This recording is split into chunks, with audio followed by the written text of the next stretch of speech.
Siemano, pisaliście, żebym nagrał jakiś filmik z prezentacji auta, no to nagrywam. Pogodę mamy nie za piękną, ale nic nie zrobimy. Także lakieru nie będzie jakoś specjalnie widać. Na pewno nie będzie się błyszczał.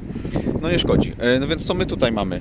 BMW E34, czyli seria 5, rocznik 91, oryginalnie 520i manual, czyli silnik M50. Wizualnie pakiet od M5, czyli zderzak z przodu, nakładki na progi po bokach, które występowały także w poliftach, ale to jest przedlift, oraz zderzak z tyłu, krzywy jak wszystkie M-pakietowe czy M-kowe zderzaki. Nie wiem, czy da się coś z tym zrobić. Przy okazji to, co widać z tyłu, to podwójny wydech, który tutaj się pojawił, czyli coś, czego zawsze w E34 mi brakowało. Koła to podróby Rotiformów. Na tą chwilę są to Chińczyki, Japan Racing czy tam Japan Racing JR6. Hamulce z przodu to 360/36 i zaciski 6-tłoczkowe. Natomiast z tyłu mamy hamulce tarcze 345/24 i zaciski 4-tłoczkowe. Jeśli chodzi o koła, to z przodu mamy 8,5J, z tyłu mamy 10,5J. Opony na tyle. Na przodzie tak samo, model ten sam, czyli Bridgestone Potenza S02A. Z tym, że z tyłu mamy 265/35, 18 cali. A z przodu mamy 225/40, również 18 cali. Przednie, jak widać, są troszkę mniej, może nie tyle wklęsłe, co mają mniejszy ten parapet, taki raczej bym powiedział symboliczny. No z tyłu jest troszeczkę większy, ale też nie jakiś hardkorowy. Zawieszenie, na jakim to wszystko jest osadzone, to BC Racing wersja Street. Z przodu ustawione chyba na połowę twardości, z tyłu zdaje się jest na maksa na miękko, także w miarę komfortowo na co dzień się tym jeździ.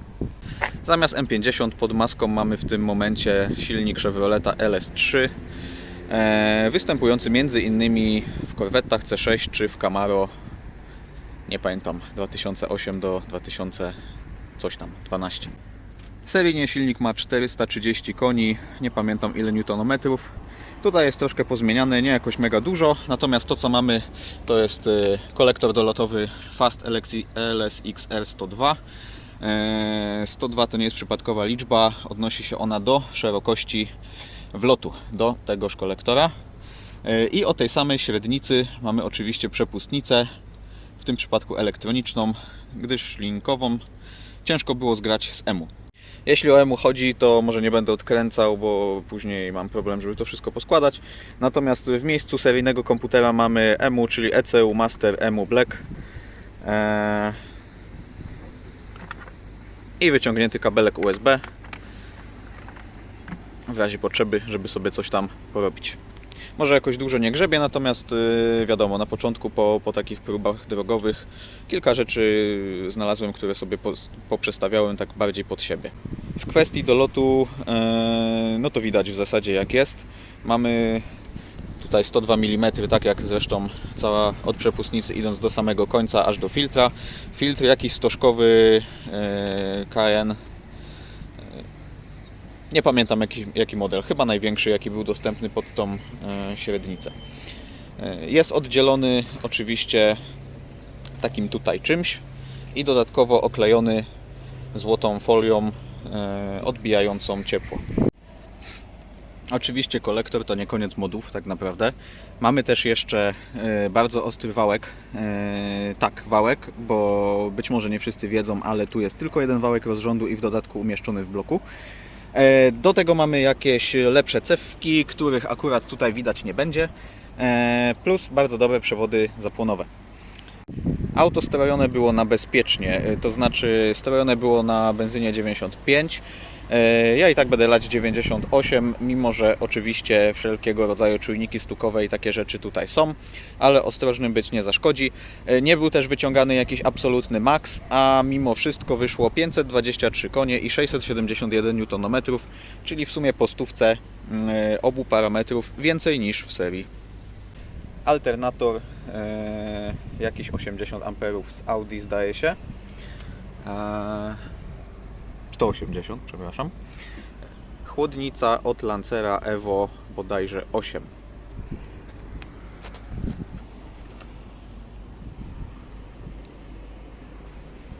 Wydech to oczywiście równoodległościowe barany owinięte bandażem termicznym dla zmniejszenia i tak dużych ilości ciepła, które tutaj nam pod maską panują. Tu taki mały smaczek. Zbiorniczek płynu wspomagania kierownicy został z BMW. Po boku dodatkowo mamy zamontowany manometr ciśnienia paliwa i regulator ciśnienia paliwa Aeromotive. I tak wszystko jest podłączone do EMU, ale skoro było miejsce na taki manometr, no to czemu go nie podłączyć? Fajnie to wygląda. W kwestii układu paliwowego i połączenia tego jakoś sensownie z wydechem, tutaj mamy wlew motocyklowy firmy Newton. A w bagażniku niestety na chwilę obecną panuje taki syf, że Wam nie pokażę. Natomiast rura od wlewu idzie sobie pod niestety dosyć małym kątem. I na środku mamy bezpieczny zbiornik paliwa Fuel Safe o pojemności coś między 45 a 55 litrów. Niestety dokładnie nie pamiętam. Jeśli chodzi o wnętrze, to specjalnie szału nie ma. Jedyne co tak naprawdę względem serii zostało tutaj kiedyś zmienione, to fotele na manualne sporty w skórze oraz boczki również są beżowe, tak jak było w oryginale. To jest chyba już 5. czy 6. komplet. Problem jest, żeby dostać w sensownym stanie te boczki. Kierownica to chyba znany wszystkim M-Technik 2. Znana i lubiana, bądź też znienawidzona, zależy od indywidualnych upodobań. Natomiast za kierownicą mamy zestaw wskaźników, licznik, zegary, jak zwał, tak zwał. Oryginalnie z M5, które osobiście przerobiłem sobie na wyskalowane do 320 km na godzinę. No i co? I mają customowe tarczki. Kilka rzeczy oczywiście zostaje do zrobienia, na przykład panel sterowania szybami nadal jest na 2 szyby, tylko przednie, z tyłu nie ma. Z tyłu są zamontowane już elektryczne podnośniki, natomiast nie są podłączone, więc nie ma jak nimi sterować. Podobnie z szyberdachem, który był na korbę, również będzie elektryczny dla wygody. Kręcenie tą korbą no było średnio wygodne, powiedzmy. Obszyta jest z tyłu półka, obszyte są te elementy obicia na słupkach i obita jest podsufitka wraz z tym materiałem na szyberdachu. Jak widać, brakuje lampek. Nie wiem, co się z nimi stało, gdzieś zaginęły.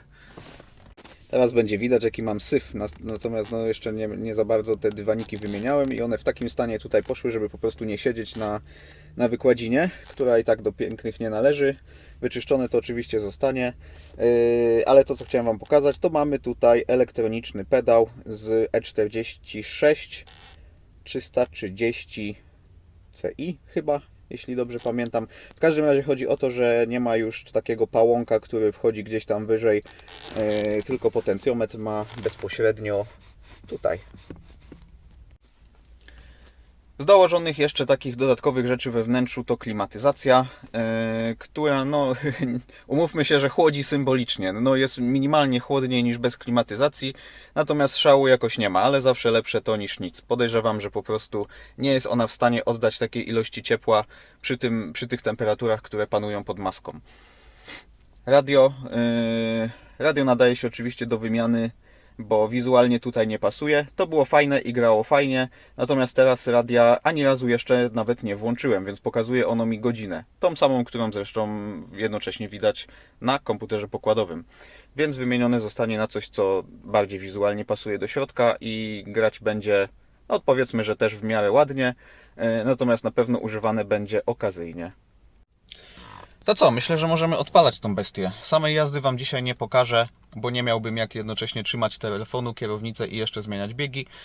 Natomiast chcieliście, żeby nagrać jakieś przyspieszenia 0, 100, 100, 200 i tego typu sprawy, więc pożyczę od kumpla GoPro za jakiś czas i wtedy myślę, że też nagram kilka filmików z jazdy. A tymczasem zakręćmy rozrusznikiem.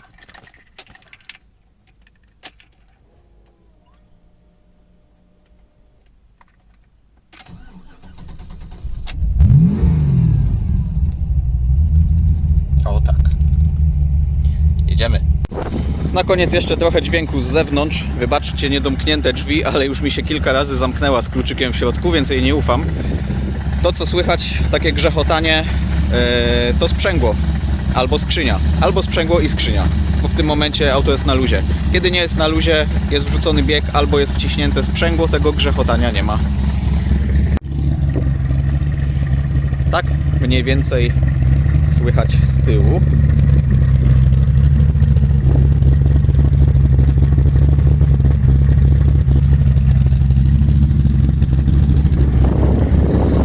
Podejrzewam, że mikrofon nie wyrobi. Obiecuję, że kiedyś poproszę kogoś, żeby nagrał filmik za mnie, a ja trochę będę deptać w pedał, natomiast tym razem mamy co mamy. No, to dzięki, do następnego razu. Dobra, jeszcze jedno, bo zapomniałem, a się pytacie, kto robił auto. Generalnie to nie jest tak, że robiła to jedna osoba czy jedna firma. Auto malowane było u Maxa na Świerkówcu. Konserwację całą podwozia robił Orzeł, czyli Bartek z Gryfina. On też montował zawieszenie. Hamulce robił Majker Manufacture Staff z Wrocławia. Co tam dalej jeszcze mamy? No dalej już chyba konkrety, czyli cały słab robiła firma M-Garage z Tarnobrzegu, a stroił to Turbo Lamik. Chyba tyle, dobra. No to teraz już naprawdę na razie.